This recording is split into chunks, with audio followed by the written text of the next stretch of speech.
지난주에 말씀 말씀 제목은요, 기도하라라는 말씀이었습니다. 하나님의 영광을 위해서 기도하라고 말씀드렸습니다. 우리 삶 가운데 하나님이 가장 먼저이십니다. 그래서 제가 이번 주 기도를 하면서 나는 하나님의 영광을 위해서 얼마나 기도했고 얼마나 하나님의 영광을 위해 살았을까 생각하면서 잠깐 회개하고 그렇게 내 삶을 되돌아보았습니다. 특별히 여러분들이 하나님 앞에 기도하실 때 믿음으로 간절하게 강청하여 기도하라고 말씀도 드렸습니다. 이렇게 명령하신 예수님의 말씀 앞에 저와 여러분들이 어린아이처럼 그렇게 기도하셨으면 좋겠습니다. 기도하면 가장 좋은 것을 우리에게 주신다고 하나님이 말씀하셨는데 그 가장 좋은 것이 성령님이라고 말씀하십니다. 어떤 기도의 제목을 가지고 기도했던 성령님을 우리에게 주시어서 하나님이 우리와 함께 하셔서 우리의 상황을 변하게 하시고 우리가 이 세상을 이길 수 있도록 도와주시는 겁니다. 얼마나 놀라운 일입니까? 여러분의 삶 가운데서 계속해서 주님과 함께 믿음의 승리가 있기를 바랍니다.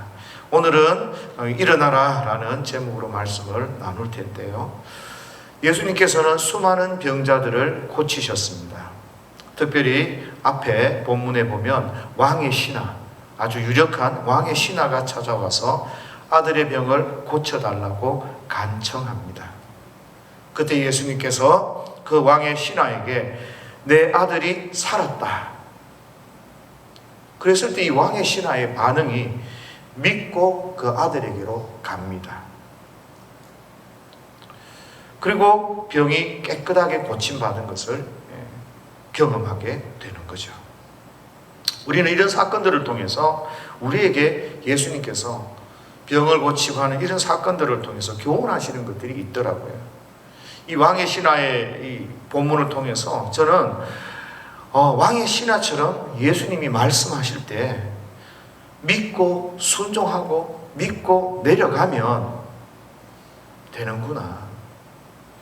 예수님이 말씀하실 때 그 말씀을 믿음으로 받아들이고 순종해야 되는구나 라는 사실을 깨닫게 됩니다.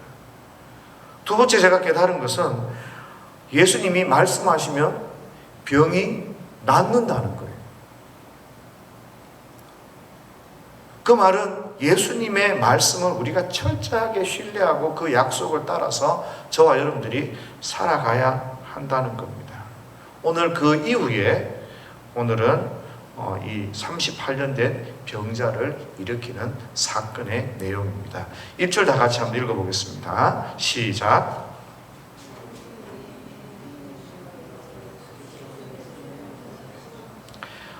예루살렘에 올라가야 되는 이 명절은요, 되게 큰 명절입니다. 그래서 유월절, 초막절, 칠칠절 이렇게 굉장히 중요한 명절에는 사람들이 예루살렘에 올라가서 명절을 지키게 됩니다. 그러면 이 세 개 중에 하나인데 오늘은 유대인의 명절이라고 이야기를 하니까 어떤 명절인지를 잘 몰라요. 그런데 어떤 주석학자는 이 유대인의 명절은 유월절일 것이다 라고 추측을 합니다. 그렇게 되면 요한복음에 나타나는 유월절은 예수님이 겪은 유월절은 총 4번이 됩니다. 그러면 예수님의 사역 기간을 우리가 가늠해 볼 수 있습니다. 그러니까 3년에서 4년 정도의 이 공사역을 예수님께서 하시게 됩니다. 그리고 나서 오늘 이 유대인의 명절이 유월절이라는 것이 맞으면 오늘 이 5장은 1년의 기록이에요. 1년. 왜냐하면 유월절이 4번 나오는데 5장에 이 유월절이 나오고 6장에 되면 또 유월절이 가까워왔더라 라고 이야기해서 내년 유월절이 나와요. 그러면 이 5장이 1년을 대표하는 그런 아주 중요한 사역으로 기억될 수 있는 그 사역이 오늘 소개가 되는 겁니다. 그게 바로 안식일에 38년 된 병자를 고치는 이 일들을 예수님이 하시는 거예요. 그러면 이 1년을 마무리하고 1년을 대표할 수 있는 엄청난 이 사역을 하려면 흔히 우리가 생각하기에 화려하고 세련되고 수많은 사람들이 모였고 누가 봐도 기가 막히고 놀랄 만한 그런 스펙타클하고 스타들이 등장하고 그런 인상적인 그런 사역이 되어야 되지 않겠습니까? 그런데 오늘 2절 3절에 뭐라고 이야기합니까? 2절 3절입니다. 시작.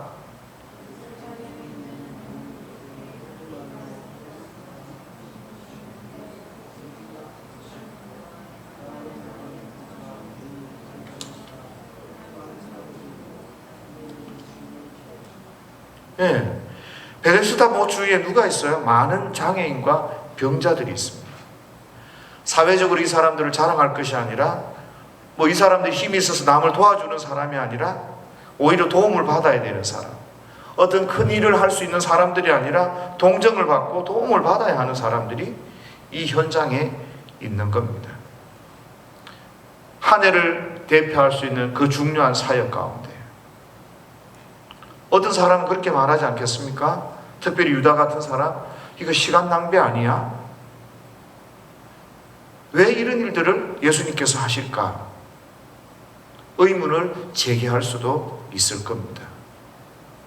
더 훌륭한 사람, 더 좋은 사람, 더 효율적인 사람, 더 높은 사람이 많이 있는데 왜 이곳에 찾아왔을까? 그러나 예수님께서 이 베데스다 연못을 가신 이유가 있고 거기에는 하나님의 뜻이 있는 것입니다. 단순히 시간 낭비를 하는 것이 아니라 예수님께서는 영혼을 구원하시기 위해서 하나님의 뜻을 이루기 위해서 이곳에 가시고 있는 겁니다. 예수님께서 하늘의 영광을 버리시고 이 땅에 오셔서 나 같은 죄인에게 생명을 주셨듯이 나를 위해 십자가에 달려 돌아가셨던 것처럼 그런 시간 낭비, 그런 허비, 그런 사랑을 베풀고 계시는 겁니다. 그런데 가만히 보면 왜 이렇게 많은 장애인들, 병자들이 이곳에 모여 있습니까? 여기에는 한 가지 전설 같은 게 있는 거예요. 물이 움직이면 가장 먼저 빨리 내려가는 사람이 병이 낫는다는 겁니다. 4절이죠. 다 같이 읽겠습니다. 시작.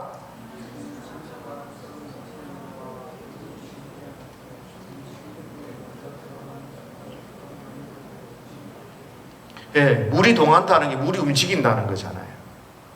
그런데 이 물이 움직이면 가장 먼저 들어가는 자가 어떤 병에 걸렸든지 낫는다는 거예요. 학자가 여기를 어떤 사람이 연구를 해보니까 온천수다 이런 이야기가 있어요. 낭설인지 맞는 말인지 모르지만, 그러니까 온천에서 들어가면 뭐가 좋아지겠어요? 피부가 좋아져요. 피부병이 나았다는 이야기들이 이렇게 있어요. 그런데 그것도 확인된 건 아닙니다.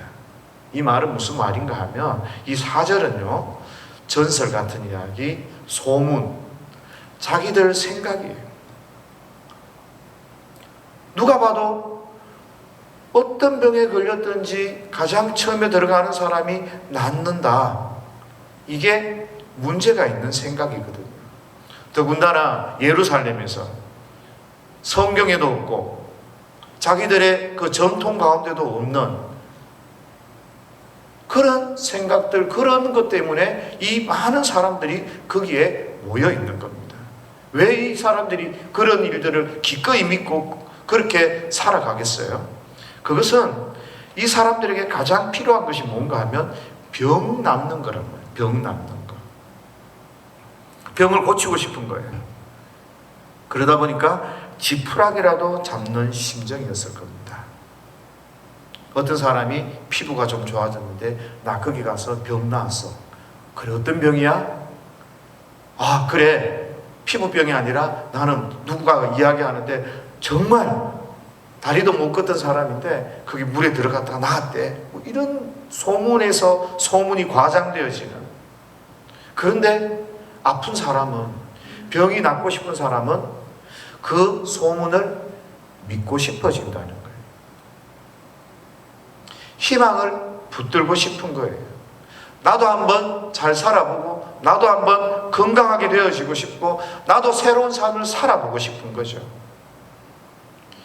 이런 이 선택적 확신, 이런 잘못된 희망, 이런 것들이 자기 가운데 미신으로 자리 잡게 되고 이런 희망에 속아서 그렇게 이 사람들은 1년, 2년, 3년 심지어 38년 된 이 사람들이 거기에 머물러 있었다는 겁니다. 생각해보면 아닌 것이 너무 분명한데요. 그런데 이분들 마음속에 어떤 마음이 있어요? 병만 고친다면 우상 숭배라도 하겠다. 이런 마음들이, 무슨 짓이라도 내가 하겠다라는 마음이 이분들 마음속에 있는 겁니다. 고고학자가요, 이 근처에서 에스클리피우스라는 그 신상의 일부를 발견했다고 합니다. 그래서 아마 이 사람들이 생각하기에는 이 의술의 신이라고 이야기하는 에스클리피우스 이 신상이 거기 어디쯤에 서 있었을 거라는 거죠. 그러면 쉽게 생각하면 이런 겁니다. 저 물이 동하기를 기다리면서 그 신상을 바라보면서 나도 병이 나아야 되는데 나도 병이 낫고 싶다. 나도 누군가가 도와준다면 가장 먼저 들어가서 병이 낫고 싶다. 기약도 없는 그런 세월들을 기다리고 있었을 것입니다. 그 자리에 벗어나보려고 하면 혹시라도 물이 움직여서 내가 그 자리에 들어갈 수 있으면 좋겠는데 그래서 도무지 그 자리를 벗어날 수 없는 그런 상태에 이르지 않았겠다는 거죠. 그렇게 보면 이분들의 육체도 피폐하지만 그들의 정신은 더 피폐한 그런 상황 가운데 있었을 거라는 거예요. 베데스다라는 이 말은 은혜의 집이라는 말이거든요. 그러면 여기에 하나님의 은혜가 넘쳐야 되는데 잘못된 미신, 잘못된 자기 확신, 잘못된 생각, 여기에 붙들려서 오도 가도 못하는 장애인들의 집합소가 되어져 버렸던 겁니다. 희망을 찾고 새로운 삶을 살기를 원하지만 오히려 절망 가운데 붙들려서 옴짝달싹하지 못하는 그런 안타까운 모습들이 오늘 예수님이 찾아가는 이곳에 있다는 겁니다. 우리도 마찬가지 아닙니까? 때로 살다 보면 한탕주의가 있어요. 공부도 차근차근 해야 되는데 벼락치기를 합니다. 잘못된 생각, 미신, 하나님이 살아계심에도 불구하고 만모니즘에 빠진 그런 교회의 모습들, 그것만 있으면 뭔가 잘 되고 해결될 것 같은데, 그런데 그 사람들 마음속에 한 번만 더 하면 내가 새 인생을 살 수 있을 것 같은데, 이런 생각들이 가득 차가지고 오늘 우리 주위에 얼마나 많은 사람들이 살아가고 있는지 모릅니다. 그런데 망하고 힘들고 어려워지면 누가 봐도 망할 생각이고 그렇게 하면 안 되는 일인데 거기에 붙들려서 살아가고 있어요. 오늘날이나 옛날이나 잘못된 생각, 잘못된 희망, 잘못된 그 미신 같은 생각들, 여기에 사람들이 꽉 붙들려 있는 거예요. 이런 분들은요, 남이 말해도 듣지도 않아요. 그런데 예수님께서 이런 사람들이 버글버글해 있는 그 베데스다 연못가로 예수님이 찾아가신 거예요. 5절입니다. 다 같이 시작. 5절 다 같이 시작. 거기 몇 년 된? 38년 된 병자가 있었다. 거기에서 수많은 사람 중에서 예수님은 한 사람을 주목해요. 많은 병자들이 있고 불쌍한 사람들이 있는데 거기에서 예수님은 한 사람을 바라보세요.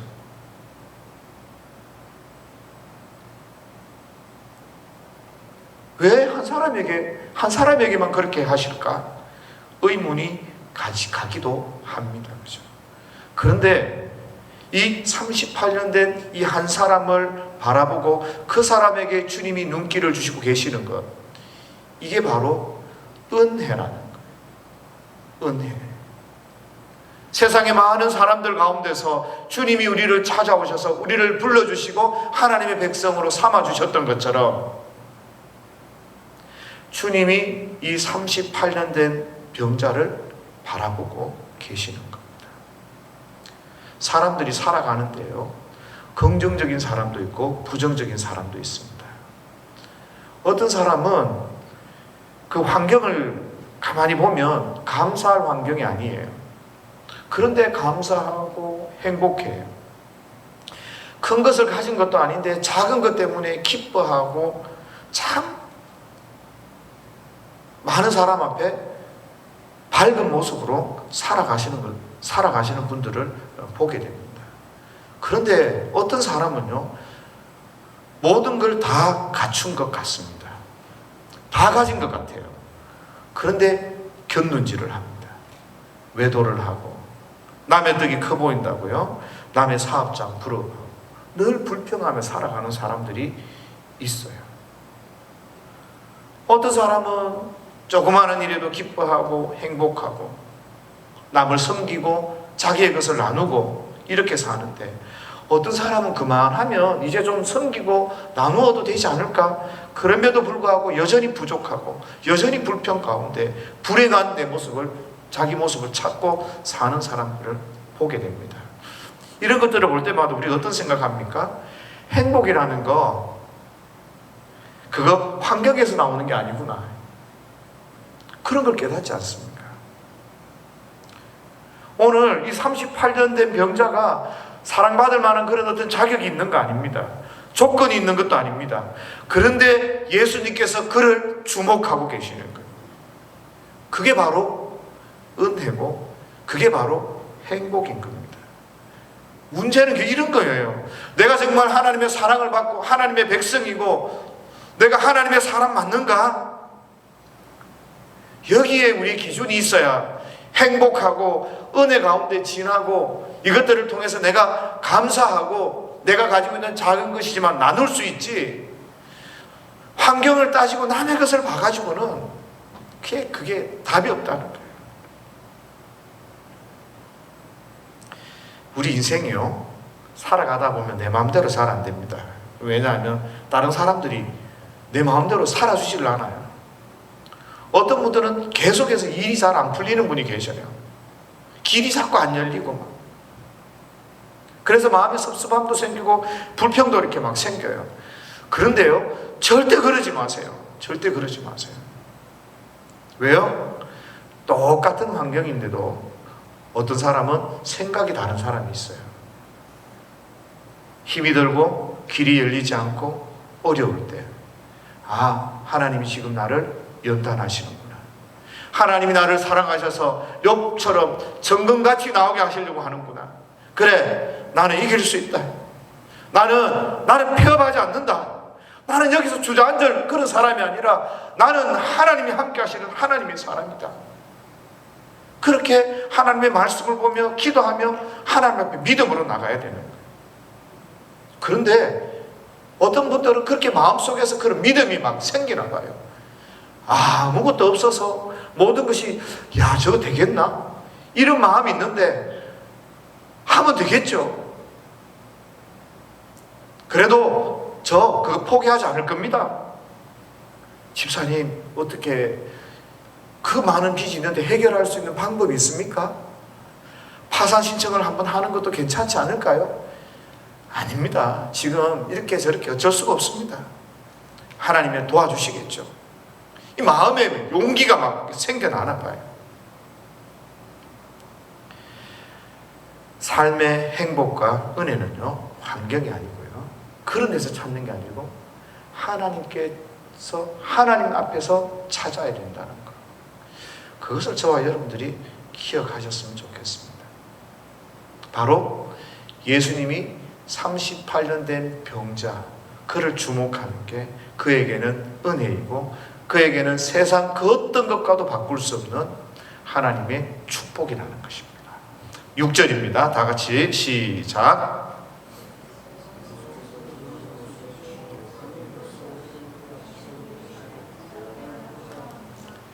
오랜 세월 이 38년 된 병자가 얼마나 힘들었겠어요. 거기에서 자기의 청춘이 다 날아갔습니다. 너무너무 힘들고 어려웠겠습니다.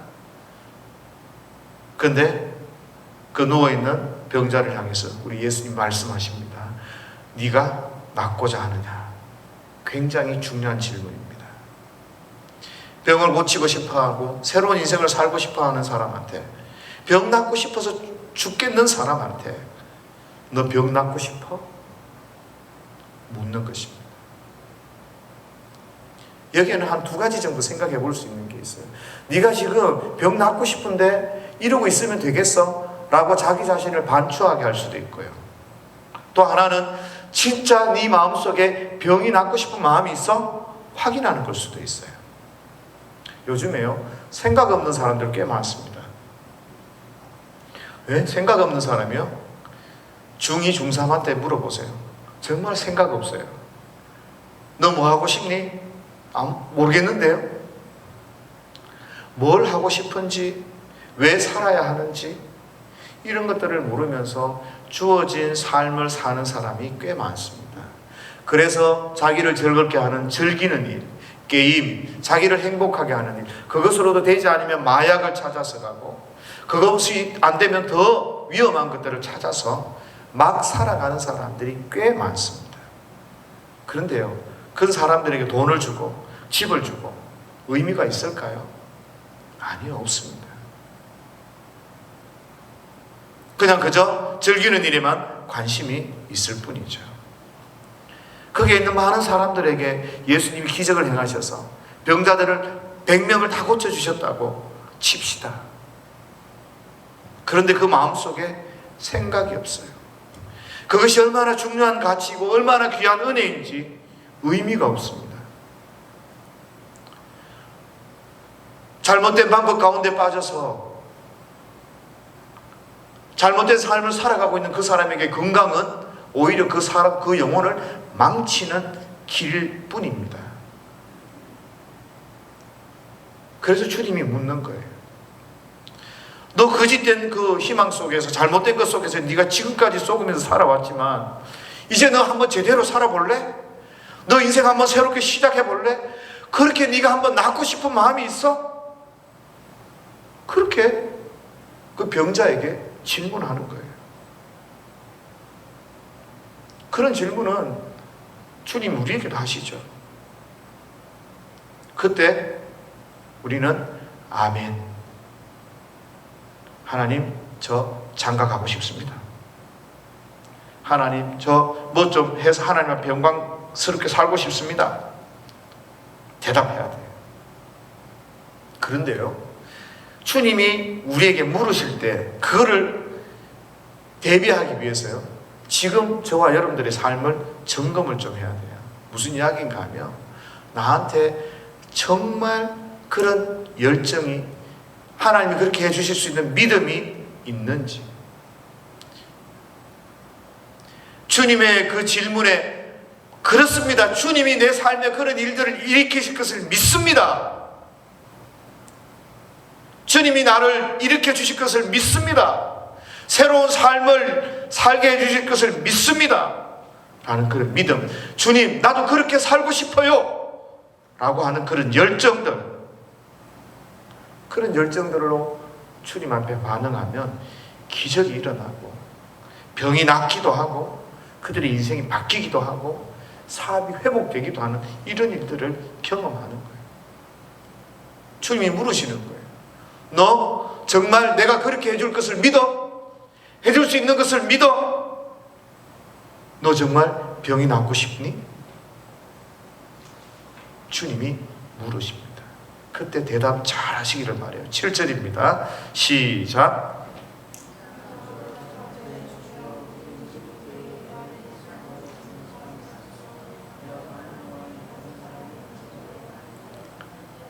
네. 예수님이 너 낫기를 원하니? 물었을 때 네, 낫기를 원합니다 이렇게 대답해야 되잖아요. 그런데 38년 된 병자는 믿음으로 반응하지 못하고 변명만 늘어놓는 거예요. 왜?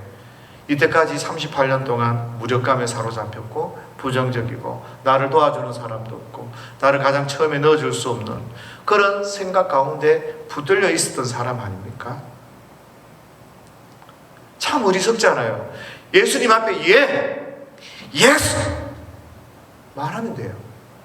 그런데 그렇게 말할 그 믿음조차도 없는 사람이에요. 그런데 예수님이 야, 너 그렇게 대답하는 거 아니다. 그렇게 책망하지 않으셔요.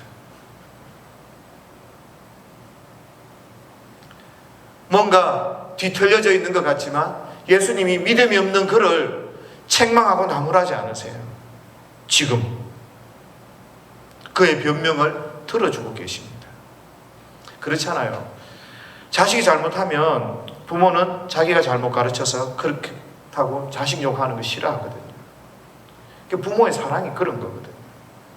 오늘 예수님께서 38년 동안이나 병자 돼서 절망감과 무력감, 부정적인 생각에 사로잡혀 있는 이 사람이 예수님께 잘못 대답하는데 그걸 나무라지 않고 조건 없는 은혜를 베푸시고 조건 없이 기적을 베푸시는 거예요.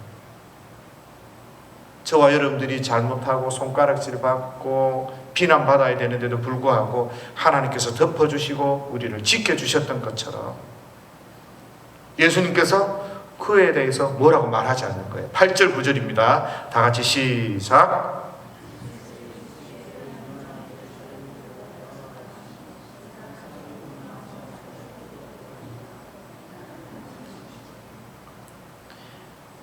하나님께서 예수님께서 은혜를 베푸시는데 두말하지 않으시고 사랑으로 내 자리를 들고 일어나 가라.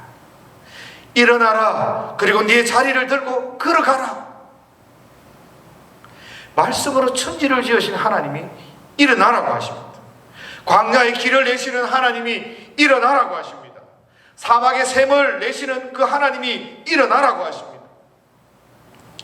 홍해를 가르치는 그 하나님께서 그 병자를 향해 일어나라고 하십니다. 베드로에게 물길을 걷게 하신 그 예수님이 일어나라고 하십니다. 보리떡 5개와 물고기 2마리로 5,000명을 먹이신 그 하나님, 그 예수님께서 많은 병자를 고치셨는데 그 의원 되신 예수님이 일어나라 그렇게 말씀하십니다. 지금까지 이 병자는 믿음이 없었던 사람이에요. 근데 놀라운 일이 뭡니까? 마지막에 순종하고 있어요. 순종하고 있어. 예수님이 일어나라 하니까 일어나는 거예요. 일어나는 거예요. 이렇게 순종할 때 그 사람들의 마음속에 갈등이 있거든요. 이거 해야 되나 말아야 되나. 지금까지 38년 동안 들어 누워 있었는데 날 보고 일어나라고? 아니 느닷없이 앞에 있는 목사님이 하나님의 말씀입니다. 하나님 앞에 순종하십시오라고 이야기했는데 저걸 진짜 해야 되나 말아야 되나? 우리의 경험과 우리의 모든 생각들이 이런 것들을 갈등을 일으키게 하는 겁니다. 그래서 많은 사람들이 간증을 가끔씩 들어보잖아요. 들어보면 그분들도 그런 갈등이 있더라고요. 믿음으로 순종하자 이런 마음속에 그 속에 막 일어나는 거예요. 저희 모친이 그런 간증을 저한테 잠깐 해주셨어요. 허리가 아파서 약을 사 먹을 돈이 없는데 헌금 그 약 사 먹으려고 한 3,000원인가 2,000원 약국에 가려고 있었는데 그런데 예배를 드리는데 다윗이 골리앗을 막 쓰러뜨리는 그게 있었대요.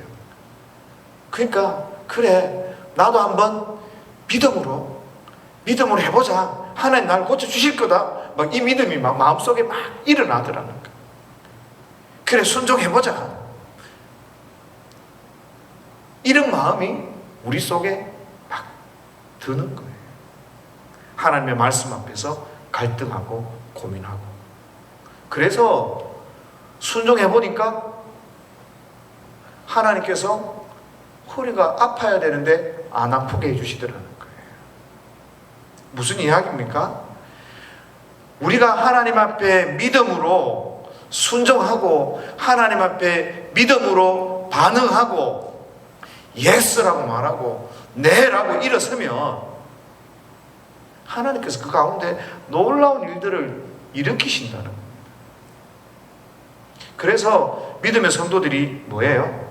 자기가 말씀을 보다가 말씀을 통하여 깨달으면 어떻게 합니까? 어떤 열정이 일어나고, 그래 나도 한번 해보자, 순종해보자, 그래 믿음으로 해보자 막. 그런데 이런 감동을 무시를 하지 않는 거예요. 사람이 자기 욕심 때문에 잘못된 감동, 잘못된 욕심을 가지고 막 하는 분들도 많이 계시지만, 진짜 하나님의 말씀을 보면서 하나님께서 성령을 통해서 우리를 깨닫게 하시는 게 있단 말이에요. 순종하고 싶고 기도하고 싶고 막 이런 게 막 있단 말이에요. 그래서 어떤 사람들은 그걸 순종한단 말이에요. 그럴 때 그 순종이 기적을 일으키고 자기 삶 가운데 말할 수 없는 그런 놀라운 일들을, 간증거리를 하나님께서 주시는 것들을 많은 사람들이 경험하는 겁니다. 그래서 예수님이 저와 여러분들을 향해서 38년 된 그 병자를 향해서 일어나라 말씀하시면 우리는 일어나야 되는 거예요. 하나님의 말씀에 순종해서 주님, 저도 말씀대로 살겠습니다. 저도 믿음대로 살겠습니다. 하나님이 나에게 주시는 대로 제가 30일 작정하며 40일 작정하며 기도하겠습니다. 아니, 저는 성경을 읽겠습니다. 저는 밖에 나가서 내가 크리스찬임을 밝히겠습니다. 저는 하나님의 말씀대로 거룩하게 살기 위해서 노력하겠습니다. 하나님의 영광을 추구하는 사람이 되겠습니다. 막 이런 감동을 막 주시는 거죠. 나 저 사람에게 전도하고 싶습니다. 막 이런 감동을 막 주시는 거예요. 그런데 순종하면 하나님이 일하시는 거예요. 기도의 제목들이 하나하나 바뀌어져 가고, 감사의 제목들 바뀌어져 가고, 그게 아무 일도 아닌 것 같은데 하나님이 거기에서 어떤 사람을 기다리게 하고, 그런 은혜가 우리에게 있는 거죠. 오늘 38년 된 병자에게 네가 낫고자 하느냐 물으시던 그 주님은 여전히 저와 여러분들에게 동일하게 질문하세요. 하나님의 백성답게 믿음으로 승리하며 살기를 원하느냐? 말씀에 순종하라는 거예요. 말씀대로 살 때 이기고 승리하는 것입니다. 그런 놀라운 은혜와 간증이 저와 여러분들에게 있기를 예수님의 이름으로 축복합니다.